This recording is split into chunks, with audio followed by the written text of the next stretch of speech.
What began as an ordinary afternoon inside the store took its unexpected turn the moment the customer, later recognized as the source of the entire disruption, strode in with an air of unmistakable agitation.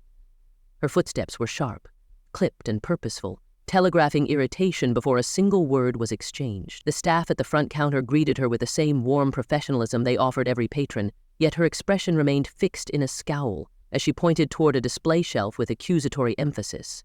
The issue she raised was so minor it almost felt surreal.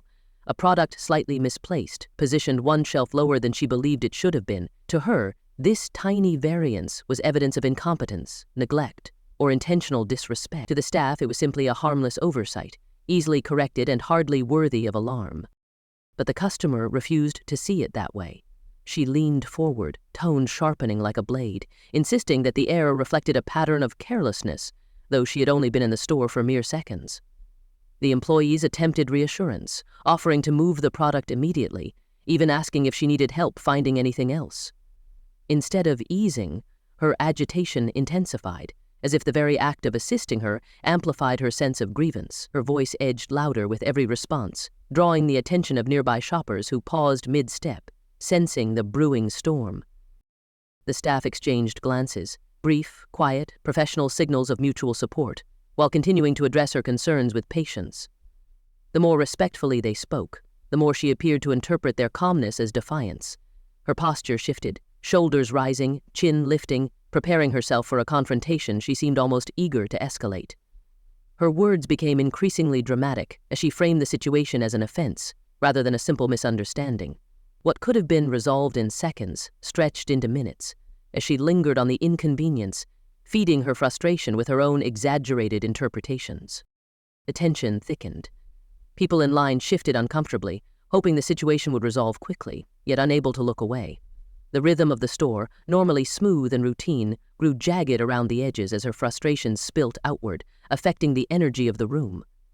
The staff maintained steady, measured tones, refusing to be provoked, choosing instead to uphold the welcoming environment their workplace prided itself on. But even their restraint seemed to aggravate her, as though she expected resistance and was unsettled by the lack of it.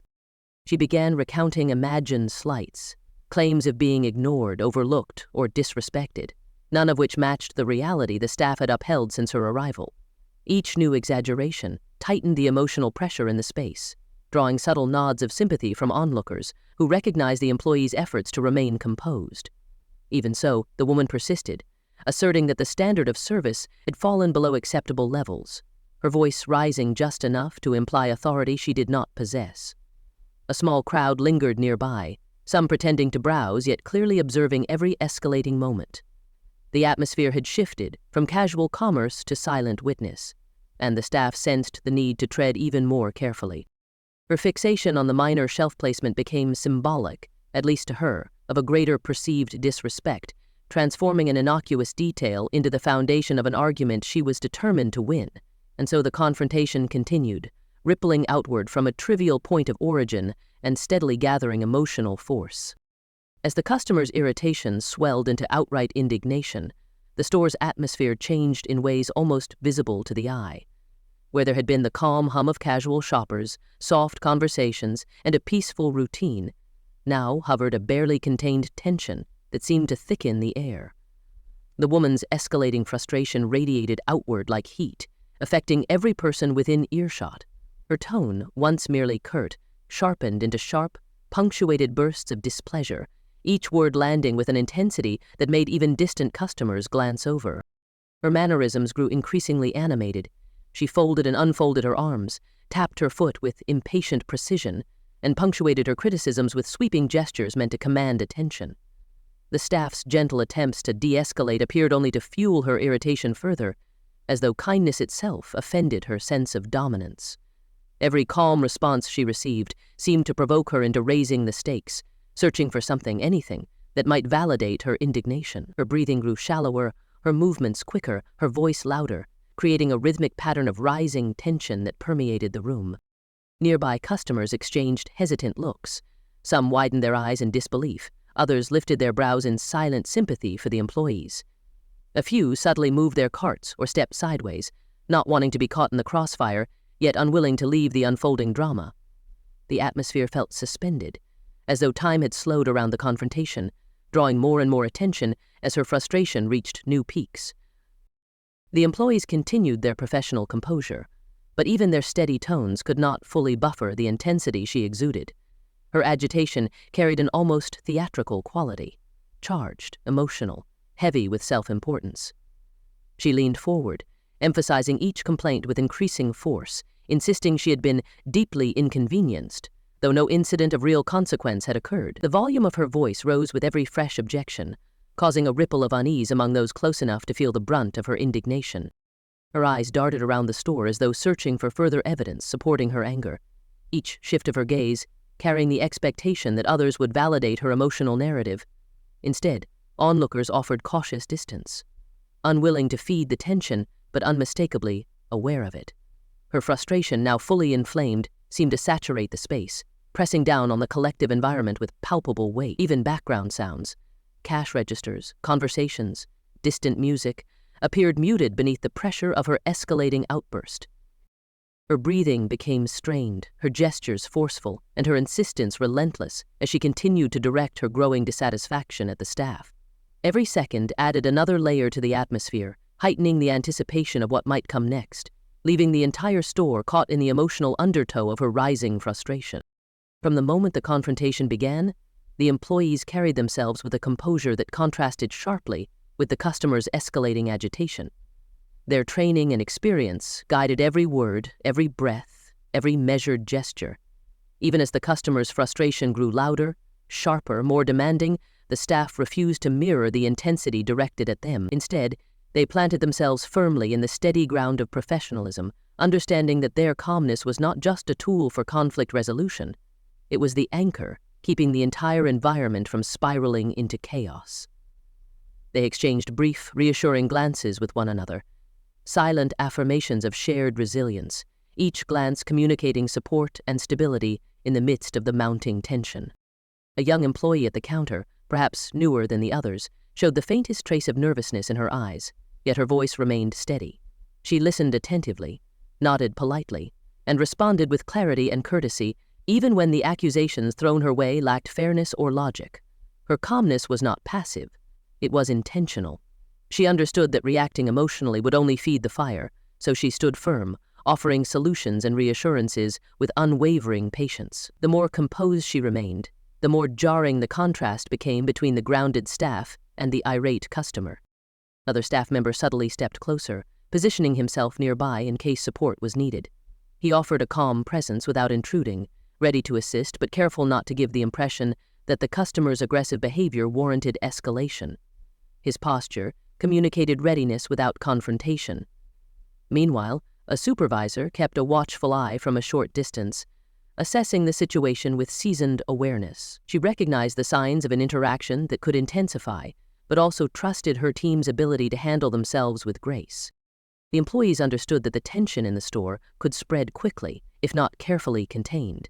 Customers were already glancing over, sensing the emotional shift. The staff's goal was not just to address the woman's issue, it was to protect the peace of the entire space. So with practiced empathy, they acknowledged her concerns, even when those concerns expanded into exaggerated, unrelated grievances. They spoke with calm, level tones, offering solutions without defensiveness, choosing words that soothed rather than inflamed. Their professionalism was visible in the small details, the controlled pace of their speech, the open and non-threatening body language, the absence of reactive expressions despite being shouted at or talked over. They modeled patience in its purest form, a patience that demanded inner strength. For every accusation thrown their way, they responded with explanations grounded in fact and fairness. For every claim of incompetence, they offered clarity and options to assist. Their steady demeanor created a subtle but powerful barrier against the growing emotional chaos generated by the customer. In the background, employees continued their tasks, subtly adjusting their work routes to help maintain equilibrium in the store. They avoided gathering around or appearing alarmed, knowing that too much attention could escalate the customer's behavior even further. Yet they remained alert, ready to step in should the situation require additional hands or a shift in strategy. Their collective effort formed an invisible support system, each person doing their part to ensure safety, peace, and professionalism despite the pressure bearing down on them. What made their calmness truly remarkable was the way it held firm, even when the customer began making more dramatic claims about how she had been treated. She spoke over explanations, dismissed reasonable solutions, and layered her frustrations with emotional exaggeration. Yet, not a single employee allowed frustration to show. They refused to let her anger control the tone of the interaction. Instead, they set the tone themselves, steady, grounded, respectful. As the woman's agitation grew louder, the staff's calmness grew deeper. Their demeanor was a quiet reminder that respect does not falter under pressure, that composure is a form of strength, that professionalism is not something one performs only when situations are easy. The employees showed that integrity was not conditional. It held steady even in the presence of hostility. This quiet courage shaped the emotional landscape of the moment, keeping the store balanced on a thin thread of stability, even as the pressure continued to mount around them. The shift from general frustration to outright demand came suddenly, though perhaps not unexpectedly. After several minutes of venting, criticizing, and insisting that the minor issue represented something far more catastrophic than it truly was, the woman drew herself up with a sharp inhale and announced that she wanted to speak with the manager. Her tone carried the unmistakable force of someone who believed the mere request should make the entire room rearrange itself to meet her expectations. She didn't simply ask, she declared. Her posture straightened, her chin lifted, and her expression sharpened with a certainty that she was the most important voice in the room. The command came out loud enough to freeze a few shoppers mid-step. It was a demand rooted not in necessity, but in the belief that authority could be seized through volume and confidence alone. She expected the title of manager to be a lever, something she could pull to shift the power dynamic in her favor. The employees, still composed, responded with the same steady professionalism they had maintained throughout the encounter. They informed her that assistance was already being provided, and that the situation did not require escalation. But she dismissed their explanations with a rapid wave of her hand. She repeated her demand with growing force, as if increasing the volume would validate her narrative of mistreatment. Her eyes bore into the staff with impatience, convinced that invoking a higher authority would grant her victory in the conflict she believed she was fighting. She insisted that only a manager could address what she referred to as a serious failure in service.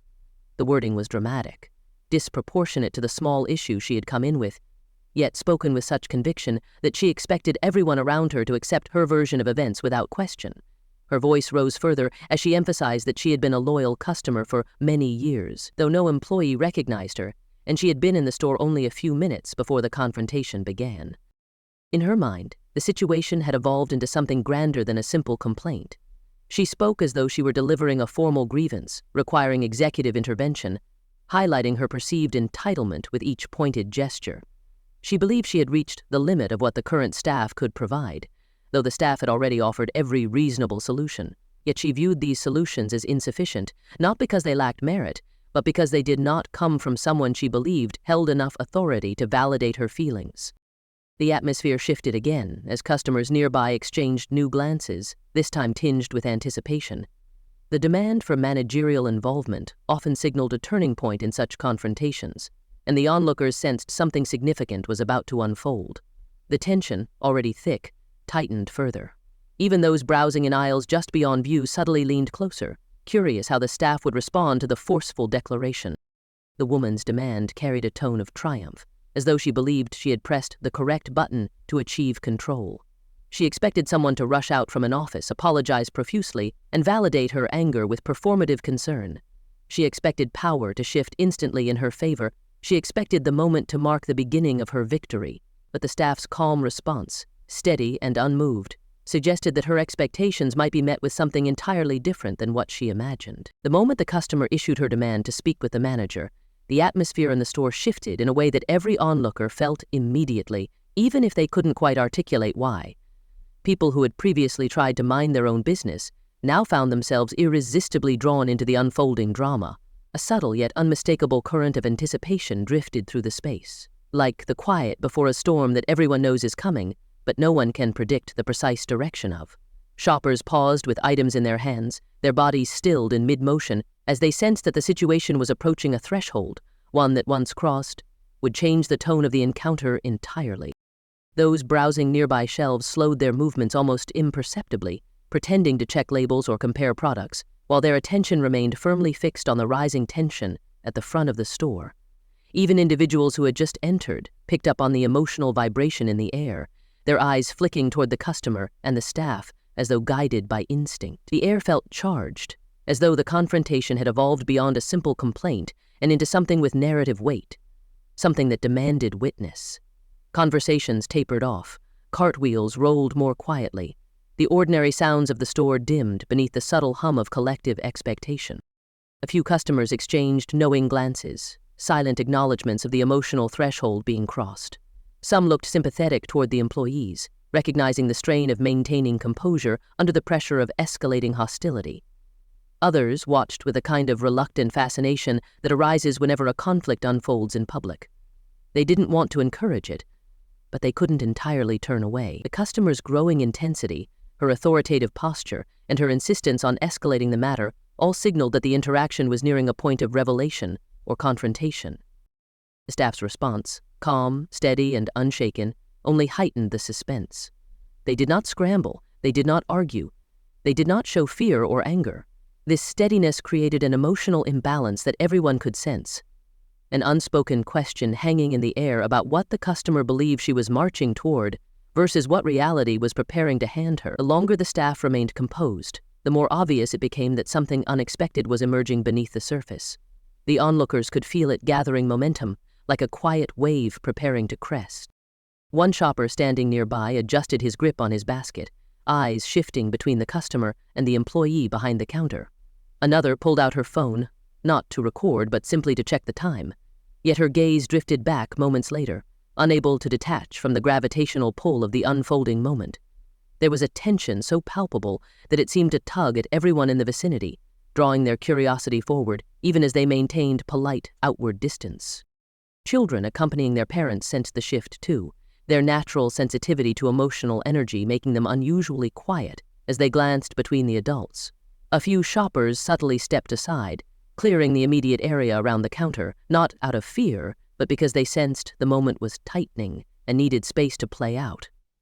Their intuitions told them that a pivot was coming, that the dynamic was about to shift in a way the customer clearly didn't anticipate.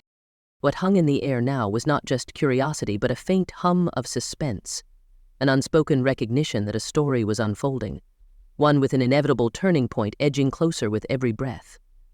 As the customer continued, demanding someone with real authority, her confidence grew, but the onlookers could see something she could not. The staff's calm wasn't rooted in fear or resignation.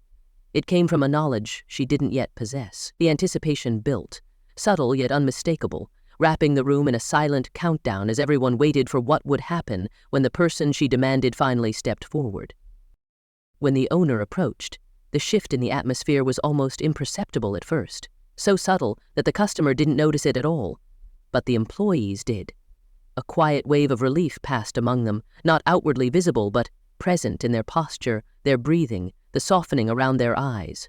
They knew the situation had reached the threshold where leadership needed to intervene, and they also knew that no one carried authority with more quiet confidence than the person now stepping toward the confrontation. The owner didn't rush or call attention to themselves. Their approach was calm, measured, and steady, a presence that settled into the space with the weight of someone who understood both the conflict and the importance of entering it with intention. They walked with a kind of understated authority that didn't rely on volume or dramatic gestures. Their eyes assessed the situation quickly, taking in the staff's calm but strained expressions, the customer's rigid stance, the onlookers' captivated stillness. Without a word, they conveyed readiness to handle what had escalated beyond what the employees should be expected to shoulder alone.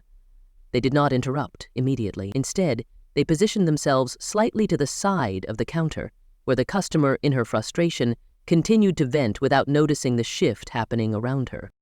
Their presence was grounding. It brought with it a sense of assurance that something definitive was about to occur, though the customer remained blissfully unaware. She continued speaking loudly, framing herself as the victim of negligent service, repeating her insistence that someone in charge needed to address her concerns. Each time she said the phrase, the irony deepened for the staff, who knew the person she was demanding was now standing mere feet away, waiting for the right moment to step forward fully. The owner observed quietly for a brief moment, allowing the customer to finish her impassioned speech. This wasn't done out of passivity, but out of respect, not necessarily for her tone, but for the process. Stepping in too early could have escalated her emotions further. Stepping in too late could have prolonged the frustration of everyone present. They waited for a natural pause, a breath, a gap in the customer's tirade that offered a doorway into the conversation. When they finally stepped forward, it wasn't with fanfare. They didn't raise their voice or assert dominance. Their tone was level, warm, and clear, the tone of someone who both listens deeply and leads decisively. They greeted the customer politely, introducing themselves by name only, leaving their title unspoken. The choice was intentional. They wanted to hear the customer's concerns firsthand, without the filter of fear or the theatrics that sometimes accompany authority. They wanted truth, not performance. The customer, not recognizing the significance of the person now addressing her, launched into a retelling of her grievances with renewed vigor, believing she was finally receiving the elevated attention she had demanded. She gestured dramatically, emphasized her dissatisfaction, and framed her narrative as though the store's reputation hung in the balance. The owner listened with composed patience, nodding when appropriate, maintaining eye contact in a way that conveyed genuine attention rather than condescension. Meanwhile, the onlookers watched with quiet fascination as the dynamic subtly shifted. They could see the difference in how the owner carried themselves, in the way the employee's posture relaxed slightly in their presence, in the way the energy of the confrontation seemed to stabilize without the customer realizing why. Some recognized immediately that this new figure was someone of true authority. Others simply sensed the gravity they brought into the space. The owner's calm responses created a stark emotional contrast to the customer's intensity. Where she was forceful, they were steady. Where she was loud, they were controlled. Where she pushed, they absorbed.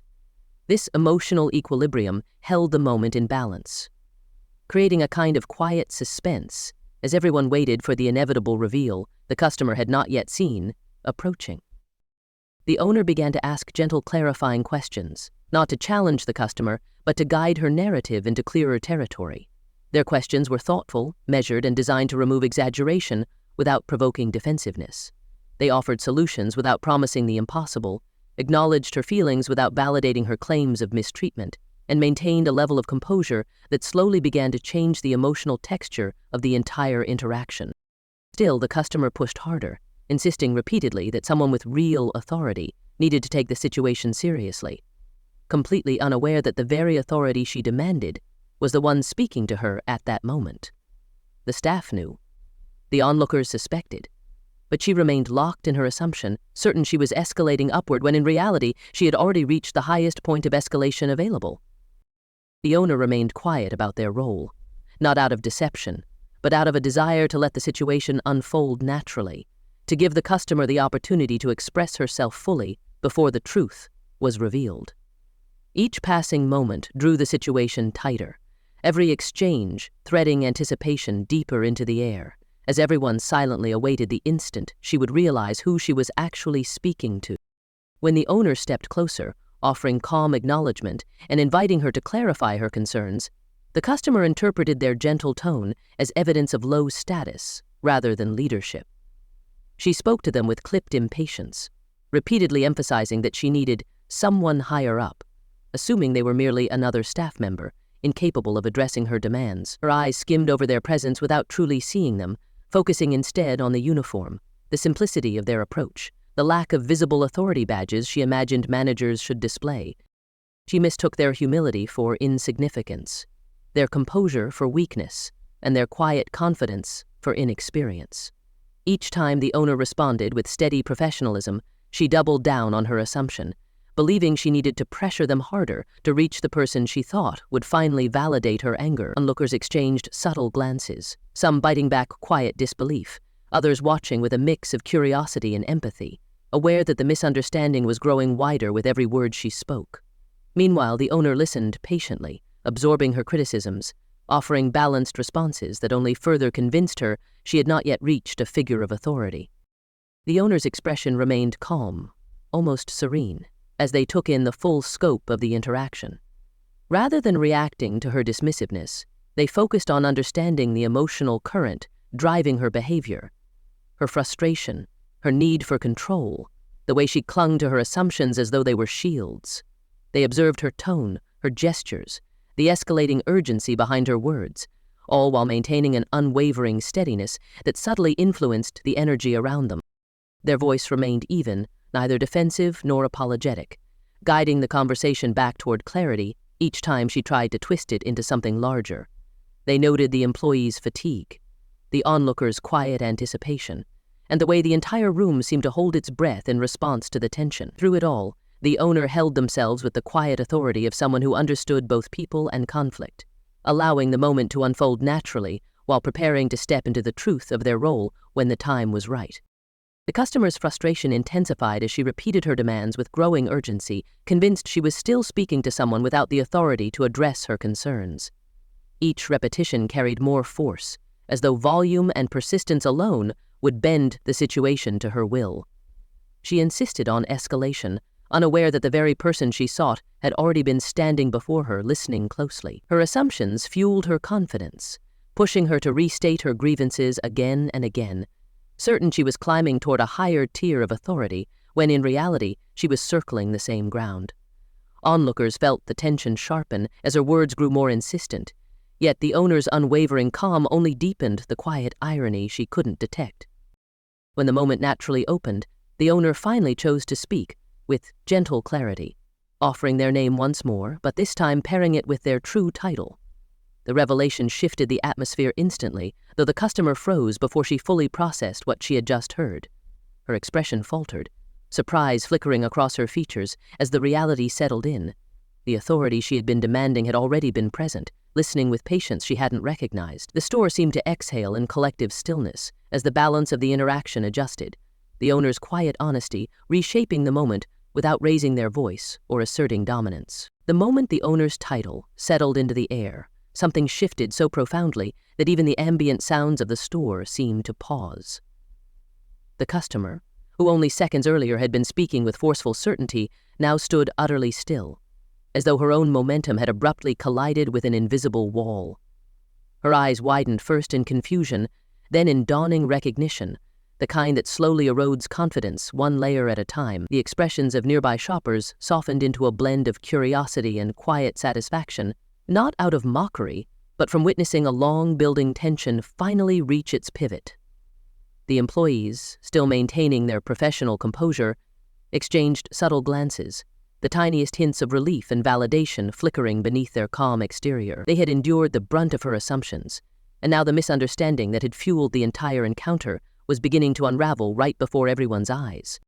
The customer's posture shifted noticeably. Where her shoulders once sat rigid and lifted in defiant authority, they now dipped slightly, as though the weight of her own misjudgment pressed down on them. Her breath caught, not loud enough to draw attention from afar, but enough that those standing closer could sense the internal struggle taking shape. She searched the owner's face, perhaps hoping to detect some trace of the subordinate role she had mistakenly assigned to them just moments before, but instead she found calm eyes, steady and unflinching, offering no judgment, yet also no retreat. The realization that she had been speaking over, dismissing, and lecturing the highest authority in the room settled heavily on her, and the silence around her magnified the feeling. Her mind seemed to race behind her shifting expression. She blinked several times, her gaze darting between the owner and the employees she had criticized. Each glance was a spark of recognition that fueled her growing discomfort. Her earlier confidence now felt misplaced, exposed beneath the stark truth that she had not only misread the situation, but had built her entire frustration on assumptions that dissolved beneath her feet. She attempted to regain composure, but her voice, when she finally tried to speak, caught in her throat. The words she had used so assertively moments ago now lingered in the air like echoes she wished she could pull back. She swallowed, fidgeted with her hands, shifting her weight as though searching for a comfortable stance that no longer existed. The customers observing kept respectful distance, yet the intensity of the silence connected them all in shared awareness. Some looked away momentarily to give her space, while others watched quietly, drawn in by the emotional gravity of the moment. This wasn't a spectacle born of conflict. It was the raw, human moment when someone confronted the consequences of their own assumptions. The store's natural rhythm, which had been disrupted earlier by tension and raised voices, seemed suspended in this fragile pause, waiting for the next movement in the unfolding scene. The customer's earlier criticisms now looped back in her mind with a different tone. Each exaggerated claim she had made felt sharper against the reality that the owner had listened through all of it without revealing their position. The humility in that realization unsettled her. It forced her to reflect not only on how she had treated the staff, but on the image she had projected in front of strangers, employees, and now the owner. Her cheeks flushed with a subtle warmth, the kind that often signals embarrassment, disguised as sudden awareness. Her hand briefly reached toward her hair or her sleeve, small gestures seeking grounding in a moment that felt too exposed. She tried to gather herself, to form words that could bridge the vast emotional shift she had just experienced. The silence, thick, almost tangible, held her in place as she attempted to reconcile her frustration with the reality before her. She inhaled to speak again, yet hesitation pulled her back, as though every word she considered felt insufficient or misaligned with the truth she now faced. Her earlier certainty had evaporated, leaving behind the vulnerability of someone forced to confront the gap between perception and reality. The owner's presence, steady and unflinching, didn't threaten her. It simply reflected her behavior back to her, illuminated by the clarity of their title and the calmness with which they carried it. The moment stretched gently but undeniably, shaped by the profound shift in understanding that had swept through her and the room around her.